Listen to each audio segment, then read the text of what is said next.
있다고 생각이 들고요.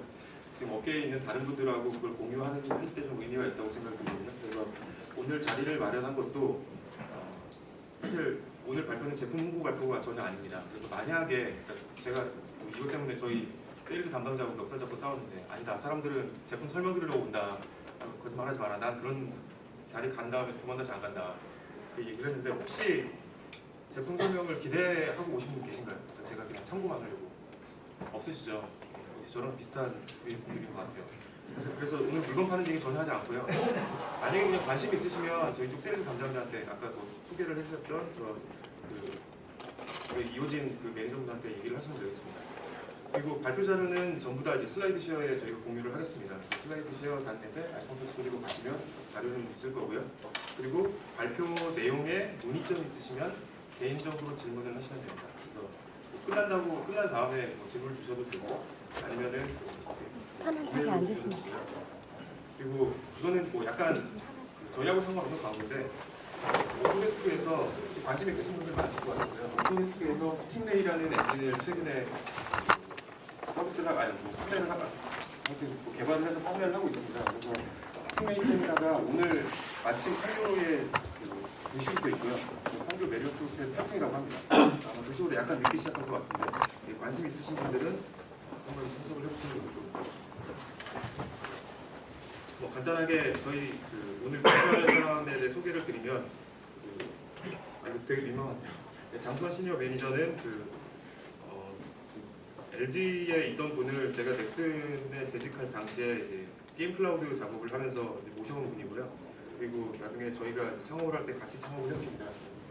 지금은 넥슨에 있을 때부터 게임 클라우드 관련된 일들을 쭉 하고 계시고 저희 회사에서도 아이콘 클라우드라는 프라이빗 클라우드 작업 리딩하는 시니어 소프트웨어 엔지니어로 계시고요. 그 이후에 지금 아이콘 디플로이 개발을 하고 계십니다. 그리고 저는 예전에 넥슨에 있었고요. 그리고 넥슨에 있으면서 RPG 게임 서버를 넥슨에서 나온 클래식 RPG라고 하는 게임들의 서버를 담당한 서버 팀장이었어요. 그러다가 유학을 가서 거기서 이제 학업을 좀 더 하고 그리고 나서 미국 회사를 좀 다니다가 다시 넥슨으로 들어왔습니다. 넥슨으로 들어와서 지금 하고 있는 비슷한 일들을 했었는데 어떻게 하다 보니까 별도 나와서 하는 게 좋겠다라고 해서 지금 나와서 아이콘 팩토리라는 이름으로 지금 게임 서버 엔진 그리고 게임 운영 툴을 작업을 하고 있고요. 넥슨하고는 예측하시겠지만 넥슨하고는 좋은 관계를 계속 유지를 하고 있어서 오늘 이 자리도 넥슨 측에서 후원을 해주셨습니다. 그래서 이 자리를 빌어서 장소뿐만 아니라 여러 가지 행정적인 부분에 도움을 많이 주신 넥슨 분들께 감사 말씀드리겠습니다. 그러면 첫 번째 발표로 네, 지금 이제 첫 번째 세션 진행될 거고요. 여러분 시작하기 전에 한 가지만 저 부탁드릴게요. 늦게 오시는 분들이 편하게 앉으실 수 있게 자리에 있는 가방이 너무 많이 올려져 있다면 한쪽으로 치워놓는 거 부탁드릴게요. 혹시 오시는 분들 편하게 앉으실 수 있게 좀 부탁드립니다. 네. 저희 첫 번째 세션은 클라우드 춘추전국 시대 서버 개발자 생존기라는 주제로 굉장히 거창하죠. 저희 장수환 시니어 엔지니어 분께서 시작하시겠습니다. 굉장히 지금 떨고 계신데요. 박수 좀 크게 부탁드릴게요.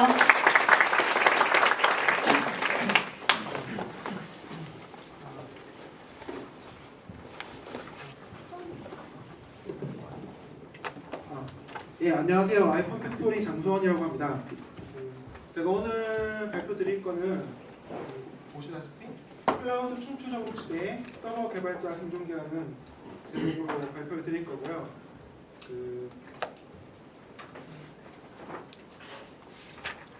춘추전국 시대라는 게 의미가 뭐죠? 그러니까 어떤 압도적인 우위를 가진 하나의 독재자가 있는 게 아니라 여러 사람들이 몰려나와서 이렇게 다투는 그런 시대를 말하는 거잖아요. 제가 이것 때문에 찾아봤거든요.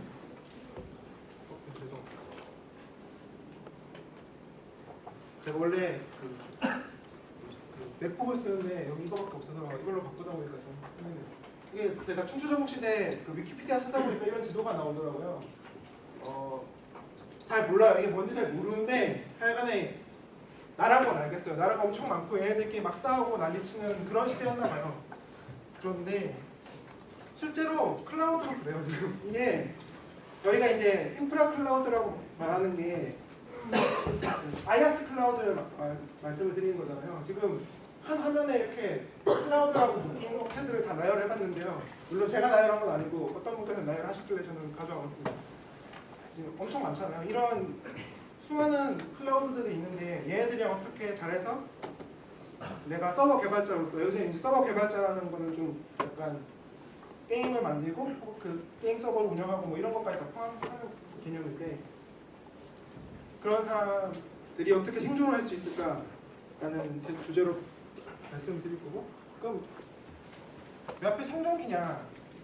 생존이 사실 이런 느낌이잖아요. 여기 나이스하게 막 엄청 쉽게 살아간다는 느낌이 아니라 뭐가 잘 안 돼도 꾸역꾸역 잘 해나간다는 그런 느낌이라서, 진짜 이렇게 이 여러 클라우드들을 잘 통합하는 시스템을 만들다 보니까 전 약간 이런 느낌이 들어요. 그러니까 뭔가 잘 안 되는 것도 좀 있고, 그래서 생존기라는 이름을 붙여봤습니다. 그래서 제가 오늘 이 발표에서 말씀드릴 거는 뭐 거창한 걸 말씀드릴 건 아니고, 어떤 여러 클라우드들을 그 걔네들이 제공하는 API를 이용해서 잘 통합 관리하는 시스템을 만들 때 저희가 만났던 문제점, 뭐 더 솔직히 저희보다도 제가 만났던 문제점들을 이렇게 한번 여러분들한테 공유하는 시간을 가질 거고요. 그리고 그 문제점들을 어떻게 해결해 나갔는지 그 과정을 좀 말씀을 드리려고 합니다. 혹시 이 발표에서 기대하시는 바가 없을 수도 있을 것 같아서 제가 다루지 않는 것도 좀 말씀을 드려볼 거거든요. 이 주제가 한때 되게 핫했던 주제였던 것 같아요. 뭐 클라우드를 어떻게 섞을 것인가, 아니면 프라이빗 클라우드랑 퍼블릭 클라우드를 어떤 식으로 뭐 결합할 것인가, 이런 주제가 좀 핫했던 것 같은데, 그런 거를 말씀드릴 건 아니고, 뭐 당연히 특정 클라우드 사용법을 말씀드릴 것도 아니고요. 그 혹시 이런 오해를 많이 하실 것 같아서 게임 서버를 개발하는 방법을 다루지 않습니다. 클라우드 서비스들을 어떻게 관리하고 유지할 것인가에 대한 이야기를 주로 할 거고요. 그래서 사실 제가 발표 제목을 좀 섹시하게 하느라고 춘추전국 시대라고 했는데, 사실 클라우드 시장은 지금 춘추전국 시대가 아닙니다. 왜냐하면 춘추전국 시대라는 거는 뭔가 압도적인 강자가 있어야 되는데, 현재 압도적인 강자가 없어야 되는데 압도적인 강자가 있거든요. 이런 얘기가 나오죠. 왜 AWS만 쓰면 안 되냐? 이게 AWS가 정말 그 한국 시장만 생각하면 좀 얘기가 달라지지만, 글로벌 시장을 생각하면 압도적이라는 표현이 나올 정도인데요. 어느 정도냐면요, 이게 지금 가트너에서 2015년도에 발표한 그 매직 쿼드런트 보고서인데, 그러니까 IaaS 클라우드 사업자들 대상으로 한 보시면 여기 AWS가 그냥 다 제끼고 압도적인 강자로 불림해 있고요. 마이크로소프트가 근근히 따라가고 있는 형국입니다. 뭐 저라고 해서 뭐 정확하게 어떤 식으로 만드는지 이걸 잘 모르고, 이 회사들의 어떤 세력을 비교하거나 순위를 비교할 때 가장 많이 이용되는 보고서라서 저도 한번 넣어봤고요. 같은 보고서에 이런 말이 있습니다. 그 앞서 보여드렸던 그 수많은 업체들 중에 AWS가 그 밑에 14개를 다 합친 것보다 곱하기 10배 한 것보다 더 크다. 그 밑에는 보셨듯이 구글도 들어있고 마이크로소프트도 들어가 있었어요. 그 정도면 뭐 어느 정도 상황인지는 그냥 감이 오실 거라고 생각합니다. 그러니까 제가 이제 춘추전국 시대라는 거는 여기가 지금 춘추전국 시대, 여기. 제 생각엔 구글도 빼고 한 이 정도인 것 같은데,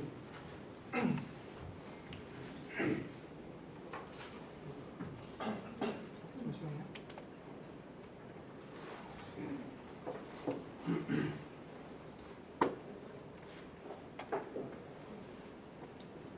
죄송합니다.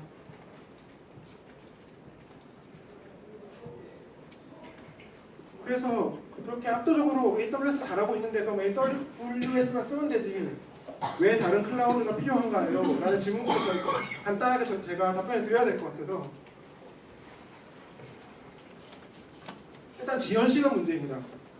이게 물리적으로 극복이 안 되는 문제 중에 하나인데요. 내가 정말 AWS가 너무 좋아서 사랑스럽고 쓰고 싶다고 하더라도 지연시간 조건이 안 맞으면 쓸 수가 없습니다. 무슨 얘기냐면 한국에서 런칭하는 게임인데 현재로서는 AWS 한국 리전이 없잖아요. 보통 실시간 동기 게임 MMORPG 같은 게임을 만들면 지연 시간이 굉장히 중요해지고 그 지연 시간 조건이 안 맞으면 다른 대안을 생각할 수가 없잖아요. AWS 현재 한국이 없기 때문에 이 지연 시간 조건을 만족하지 못한 경우가 굉장히 많아요. 지금 제가 이거 이제 발표 자료 만들면서 그저께 아니지 3일 전 밤에 직접 핑을 때려봤거든요. 얘는 한국에서 AWS 그 리전 중에 가장 그 지연 시간이 낮다는 그 목표 리전에다가 인스턴스를 띄워서 핑을 30팩 날려서 평균 낸 거고요.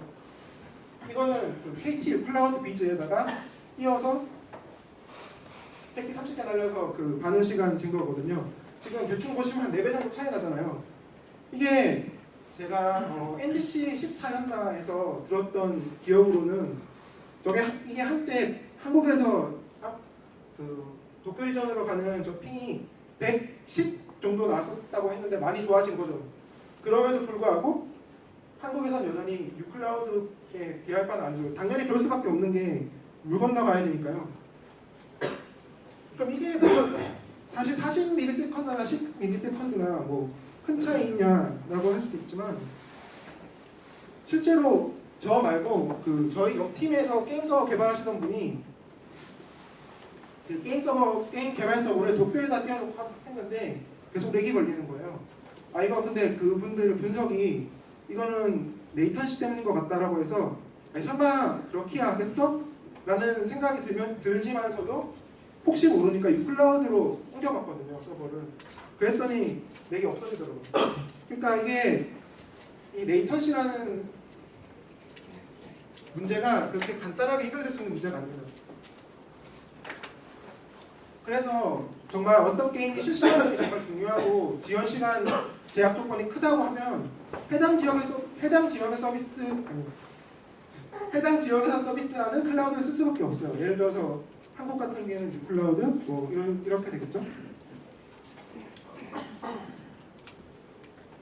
근데 혹시나 해서 이거는 그냥 참고 삼아서 말씀드리는 건데 2016년 초에 한국에 들어온답니다. 그 AWS가. 근데 그럼에도 불구하고 뭐 12월 15일 날 런칭해야 되는데 이거 기다리고 있을 수 없잖아요. 그래서 여러 클라우드를 고려해야 되는 것 중에 레이턴시 문제가 있고요. 그 레이턴시는 오케이 나 다 괜찮아라고 생각해도 이거는 이제 회사 사정에 따라 다른데 뭐 큰 회사들은 사실 이런 가격 문제는 별로 문제가 없을 수 있어요. 근데 AWS가 압도적인 강자고 후발주자들이 굉장히 많다 보니까 후발주자들의 어떤 가격 경쟁이 굉장히 높습니다. 이거 그냥 예시를 하나 보여드릴게요. 하나는 그 AWS 그러니까 캘리포니아 가격이고 하나는 그 요즘 이번에 세 번째 디지털 오션이라는 회사인데 얘네가 렉스페이스를 제치고 뭐 3위가 됐다는 그런 기사 최근에 본 적이 있는데 어쨌든 지금 보시면 CPU 개수는 같고요. 그 램은 오히려 AWS가 0.25기가 더 작음에도 불구하고 그 가격이 한 2배 정도 차이 나잖아요. 2배짜리 사양도 비슷하게 2배 정도 차이 나거든요. 시간당 비용이. 거기다가 지금 AWS 같은 경우에는 그 스토리지 가격이 별도예요. 얘네들은 지금 디지털 오션 같은 경우에는 옆에는 60기가, 왼쪽엔 60기가, 오른쪽엔 80기가 제공하는데 그럼에도 불구하고 AWS가 2배 정도 비싸다는 거죠. 이게 그나마 디지털 오션 같이 큰 회사니까 이 정도지. 지금 한국에서 IDC 사업하는 사람들은 대부분 클라우드 사업 다 하려고 하거든요. 왜냐면 안 그러면 힘드니까. 그 클라우드 사업하는 사람들 가격 단가 보면 정말 이거보다도 훨씬 더 낮은 가격에 제공하고 있습니다. 이 말씀을 드리는 이유가 내가 뭐 정말 풍족하고 넉넉한 회사에 다닌다면 사실 이 가격 차이는 무시할 수 있을 수도 있어요. 근데 만약에 내가 뭔가 퍼블리셔 아끼고 독자적으로 생존하기를 모색한다, 내지는 인디게임을 개발하고 싶다, 뭐 그런 분들 얼마나 계실지는 잘 모르겠지만 그런 경우에는 이게 생각보다 이것도 나름 비용이기 때문에 크게 작용할 수 있습니다. 뭐 이거 말고 또 다른 이유는 락인이라는 이유가 있는데 그거는 앞으로 계속 말씀을 드릴 거기 때문에 그냥 락인이라는 이유 때문에라도 AWS만 쓰는 거는 AWS만 쓰는 거는 좀 위험할 수 있다는 걸 일단 말씀만 드리고요. 그래서 그래 오케이 여러 클라우드를 다 쓰는 게 좋다는 걸 알겠어. 그러면 그 클라우드를 어떻게 하면 통합 관리할까 싶게 뭐 이것도 역시 거창할 건 없습니다. 이 세 가지만 잘하면 되겠죠. 일단 클라우드에 하드웨어 띄우고요. 그 다음에 뭐 퍼블릭 IP 설정하고 이런 설정들, 대시보드 들어가서 설정들 잘 하고, 그 다음에 두 번째로 서버 인스턴스 같은 경우에는 이제 환경 설정이라는 거는 클라우드 대시보드 말고 직접 서버에 들어가서 해야 될 일 있잖아요. 웹서버랑 웹서버 깔고 뭐 아파치를 깐다거나 뭐 그런 작업들을 말씀을 드리는 거고, 그 다음에 서버 인스턴스에 개발된 애플리케이션 잘 배포하면 뭐 이런 일들을 잘할 수 있으면 여러 가지 클라우드를 동일한 인터페이스로 잘할 수 있으면 좋은 클라우드 관리 시스템이 돼요.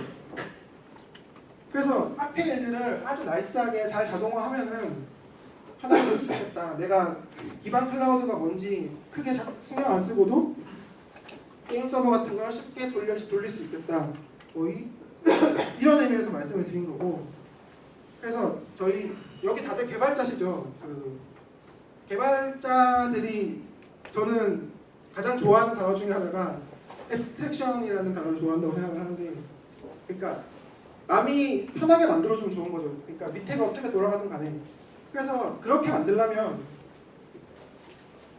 지금 내가 해야 될 일 중에 변하는 거랑 변하지 않는 걸 분리를 해야 되는데, 여기 보시면 이제 뭐 서버 인스턴스를 만들거나 뭐 로드 밸런서라든지 이런 인프라를 만드는 작업들은 클라우드 벤더마다 다 상이합니다. 왜냐하면 뭐 당연한 얘기겠죠. AWS에 VM 만드는 거랑 KTU 클라우드에 VM 만드는 API 콜은 서로 다릅니다, 당연히. 그래서 이런 거는 벤더마다 API가 달라요. 그렇지만 나머지 것들은 사실 클라우드 벤더랑 상관이 없어요. 뭐 VM에 들어가서 접속해가지고 뭐 설정하고 이런 거는 다 똑같잖아요. 뭐 배포하는 것도 마찬가지고 그냥 뭐 쉽게 얘기하면 패키지를 풀어버리면 되는 거니까. 그래서 우리가 관리해야 될 거는 저 상이한 API를 어떻게 잘 통합할 것인가입니다. 그래서 멀티 클라우드 사용 전략으로 했지만 사용 전략이라는 말을 이렇게 제목을 붙였지만 사실 우리가 해야 될 거는 서로 다른 이런 것들은 벤더 API를 쓰고 뭐 인스턴스를 생성한다거나 인프라를 뭐 세팅한다거나 벤더 API 놨을 때 나머지 환경들은 동일하게 나머지 작업들은 동일하게 할 수 있도록 맞춰 나가는 겁니다. 자, 그러면 첫 번째 문제. 다양한 클라우드 API를 동일한 인터페이스로 제공하는 게 현재는 없을까? 이거 혹시 들어보신 분 계세요? 아파치 립 클라우드?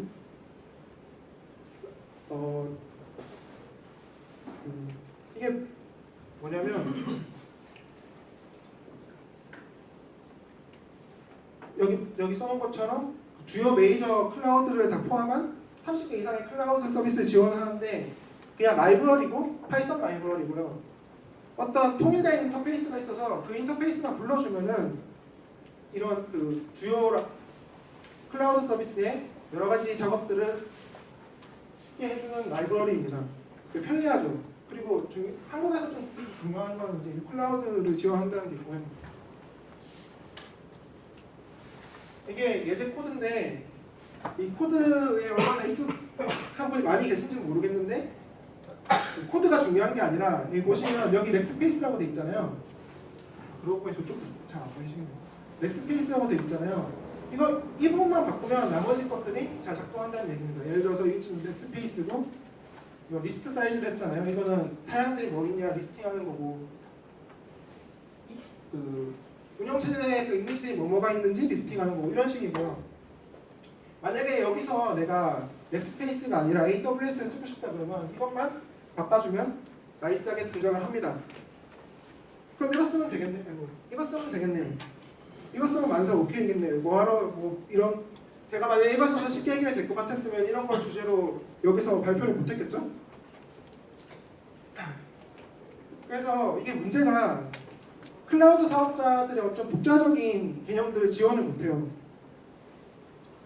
예를 들면 아마존에 VPC라는 개념이 있습니다. 이게 그 사람에 따라서는 굉장히 사용자들에 따라서는 굉장히 편한 개념인데 자기가 마음대로 네트워크를 만들 수가 있어요. 그리고 그 네트워크는 완전 아예 그 가상적으로 완전 논리적으로 분리된 채로 동작을 합니다. 심지어 이거 IP 대역도 자기 마음대로 줄 수 있거든요. 그래서 어떤 사람들한테 굉장히 필요한 기능이에요. 근데 리클라우드로는 이런 게 아마 잘 안 될 거예요. 잘 안 될 거가 아니라 잘 안 됩니다. 사실 앞에 거보다 더 중요한 이유가 있는데 리클라우드가 로드 밸런서 인터페이스가 있어요. 그래서 예를 들어서 AWS에 로드 밸런서를 만들어주세요 라고 하면은 만들어주는데 리클라우드 비즈는 지원을 하지 않습니다. 그러니까 로드 밸런서에 한해서요. 그러면 이제 여기서 이제 생각을 해봐야 되는 거예요. 그럼 나는 지금 여러 클라우드를 통합해서 나이스한 시스템을 구축해야 되는데 리클라우드가 유클라우드 비즈를 지원을 안 해요. 유클라우드 참 좋긴 한데 그러면 두 가지 방법이 있겠죠. 유클라우드 비즈를 리클라우드에 구현해서 가는 방법이 있고 이미 구현되어 있는 그 벤더에서 제공하는 클라이언트를 쓰는 방법이 있고 저희는 전자를 택했어요. 왜냐하면 빨리 해야 되니까. 그래서 클라우드만으로는 부족한 경우가 생긴다는 겁니다. 이거를 한때 고려했다가 결국 못 쓴 이유가 저런 이유들 때문이에요. 그리고 또 다른 문제가 있습니다. 이게 그러니까 문제도 어떤 거에 대한 문제냐면 여러 클라우드를 함께 쓸 때 문제인데 클라우드마다 뭔가 미묘하게 차이가 나요. 그러니까 이게 뭐 이렇게 개념적으로 확 차이가 나는 건 아닌데 쓰다 보면 세상에 이렇게 공짜가 없듯이 뭔가 미묘하게 달라요. 예를 들어 볼게요. AWS랑 유클라우드가 ACL 그러니까 어떤 IP 대역의 트래픽을 활용할 거냐, 몇 번 포트를 열어줄 거냐 이걸 설정하는 방법이 다 다릅니다. 다른데 어떤 식으로 다르냐면 AWS는 뭐 써보신 분들 알겠지만 시큐리티 그룹을 그냥 인스턴스에 부착하면 돼요. 예를 들어서 나 A, B, C 인스턴스에 몇 포트만 열래 그러면 시큐리티 그룹을 80번 포트 열고 그냥 그렇게 시큐리티 그룹을 만들고 각 인스턴스에 그냥 지정하면 돼요. 그럼 끝이에요. 근데 유클라우드 비즈 같은 경우에는 이 방화벽 룰을 퍼블릭 IP에다가 붙입니다. 그러니까 인스턴스마다 그 방화벽 룰이 있는 게 아니라 퍼블릭 IP에 붙이고요. 그럼 인스턴스에 퍼블릭 IP 할당하는 거는 또 어떠냐? AWS 같은 경우에는 그냥 인스턴스에 퍼블릭 IP 할당할 수 있습니다. 근데 유클라우드 같은 경우에는 일단 프로젝트에 퍼블릭 IP를 할당해요. 그 다음에 그 IP로부터 어떤 인스턴스로 트래픽이 갈지를 라우팅을 해줘야 됩니다. 그 대시보드로 라우팅을 하든지 API로 하든지 해야 돼요. 그래서 이게 미묘하게 달라서 이거를 그냥 퉁쳐가지고 뭔가 그냥 아무것도 모르는 상태에서 시스템을 구축을 하게 되면 이런 부분에서 고생을 하게 되는 거죠. 실제로 저희도 고생을 한 부분이니까 써놓은 거고요.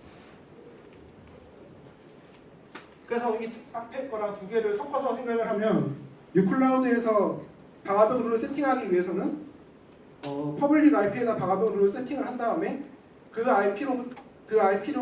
IP에서 받을 트래픽을 어디로 라우팅을 해야 할지를 정해서 세팅을 해줘야 됩니다. 뭐 이런 식으로 돼요. 유클라우드는. 이게 로드 밸런서도 그렇습니다. 이거 혹시나 해서 말씀을 드리는데 저희가 AWS랑 유클라우드 비즈를 계속 말씀을 드리는 거는 저희가 가장 오랫동안 다뤘던 것들이기 때문이에요. 저희가 그거 외에도 많은 클라우드를 다뤘지만 이 두 개를 가장 오랫동안 봤습니다. 그래서 예시가 다 이렇게 나오는 거고 뭐 별 다른 뜻은 없고요.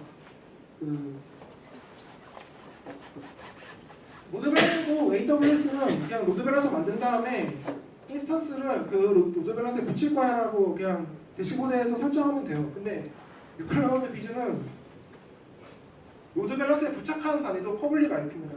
그럼 앞에 거랑 섞어서 생각하면은 특정 인스턴스를 로드밸런서에 붙이기 위해서는 퍼블릭 IP 일단 할당 받고 그 IP를 라우팅을 하고 그 IP를 다시 로드밸런서에 붙이는 이런 과정들이 들어가야 돼요. 그래서 유클라우드 비즈를 처음 제가 AWS를 먼저 써서 그런지 모르겠는데 저는 유클라우드 비즈가 약간 헷갈리더라고요. 그런 부분. 그래서 이걸 미리 알고 계시면 뭐 굳이 여러 클라우드를 안 쓴다고 하더라도 좀 도움이 되실 수 있을 것 같아서 특히 유클라우드 쓰시는 분들께 지금 당장은 클라우드 서비스 쓰면서 좀 안정적이면서 그 레이턴시를 10ms 이내로 가져가고 싶다 그러면 사실 유클라우드 비전하고 저는 무슨 답이 있는지 잘 모르겠거든요. 그래서 이런 거 하나 두시면 좋을 것 같아요. 그래서 뭔가 클라우드 서비스라고 하면은 다 거기서 거기겠거니 다 유사한 개념을 가지고 있겠거니라고 생각을 하지만 그렇게 비슷하지 않습니다. 그래서 그럼 이런 문제들 어떻게 해결할 거냐? 어쩔 수 없이 기반 클라우드에 대한 지식을 가져야 합니다. 뭐 서버 개발자가 이런 지식을 가져야 되냐고 물으면 저는 상황에 따라서 다른데 SE 조직이 굉장히 잘 갖춰 있거나 뭐 그런 그룹이 있으면 사실 그분들한테 맡겨둘 수도 있지만 요즘 또 추세가 데브옵스라든지 그런 게 들어가면서 운영이랑 개발을 같이 하는 거를 좋아하는 데가 많잖아요. 우리나라까지는 잘 모르겠는데 하여간 전 세계적으로. 예. 그렇기 때문에 이런 거를 자기가 쓸 범위에 대해서는 좀 알아두시는 게 좋고요. 그리고 뭐 해결책은 그냥 잘 통합된 라이브러리를 쓰는 거 포기하고 벤더들 클라이언트 라이브러리를 가져다 쓸 때 뒷단에서 통일을 하는 거죠. 저희가 쓰는 뒷단은. 그리고 또 무슨 차이가 이거를 통합하다 보면 무슨 문제가 있냐면 그 지원하는 서비스 범위가 차이가 납니다. 한 번은 이런 일이 있었어요. 제가 이제 AWS랑 유클라우드 작업을 마치고 그 로드 밸런스, 디지털 오션 로드 밸런스도 좀 연동해 주세요라고 말씀을 드렸는데 저희 같이 동료분께 그랬더니 그분이 좀 검색을 해보시더니 디지털 오션에는 로드 밸런스 서비스가 없는데요라고 하시는 거예요. 이게 무슨 소리야? 나 당연히 있는 줄 알았지. 근데 없더라고요. 실제로 튜토리얼만 되게 잘 돼 있어요. 어떻게 하면 로드 밸런서를 소프트웨어적으로 잘 할 수 있는가, 뭐 이런 관련을 제가 잘 깔아서 하면 된다. 그 튜토리얼은 정말 잘 돼 있더라고요. 여기 튜토리얼 정말 잘 되는 것 같습니다. 그래서 대충 봤어요. 뭐 어느 정도 차이가 나나. AWS 기준으로 만들었기 때문에 AWS는 다 있는 것처럼 보이는 거고요. 그래서 뭐 저런 기능들이 AWS는 다 있어요. 그냥 유클라우드 비즈는 일정 부분 있고요. 디지털오션은 그런 게 없죠. 근데 디지털오션은 약간 자기들이 생각하는 사업 방식이 다른 것 같긴 하더라고요. 그래서 당연히 AWS가 제일 맞습니다. 이게 뭐가 문제냐면 저희가 이 통합한 거를 뭔가를 만들어야 되는데 이렇게 다 기능셋이 다르면 뭘 써야 될지 되게 애매하잖아요. 예를 들어서 데이터베이스 같은 거는 그냥 저거 쓰면 되는데 AWS나 유클라우드 비즈밖에 안 될 거잖아요. 그러면 뭐 이런 문제가 있어요. AWS 기능셋이 이렇습니다. 너무 많아서 싫다는 사람들도 있어요. 그래서 AWS만의 기능을 쓰면 좋겠지만 편하지만 뭐 당연히 자기들이 직접 구성해서 쓸 때보다 비싸고요. 이게 락인 문제가 있습니다. 이게 뭐가 문제냐면 예를 들어서 제가 파이썬 코드나 뭐 자바 코드를 잠깐 돌리고 싶어요. 그러면 사실 AWS를 쓴다고 하면 굳이 서버 띄우고 이런 거 할 필요 없거든요. 최근에 나온 람다라는 서비스가 있어서 거기다 그냥 코드 올리고 이벤트 이거 들어오면 얘를 실행해 주세요 라고만 얘기하면 되거든요. 근데 그래서 편해서 그걸 썼어요. 근데 딴 데로 옮겨가야 돼. 이러면 이제 힘들어지는 거죠.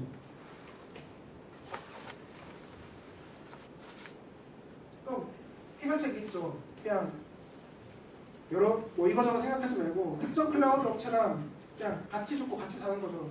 그냥 나 이 회사가 시키는 대로 다 하겠어. 이게 제가 반업 보고 쓴 게 아니라 실제로 이런 선택을 한 회사가 있습니다. 예전에 PC에서 이것도 들은 건데 그냥 구글은 안 망하겠거니라고 생각하고 구글 앱 엔진으로 다 그냥 밀어붙인 회사가 제가 알기로 레진코믹스인데 예, 제가 그런 걸로 알고 있고요. 그것도 방법이에요. 다 사안이 어떤가에 대한 방법입니다.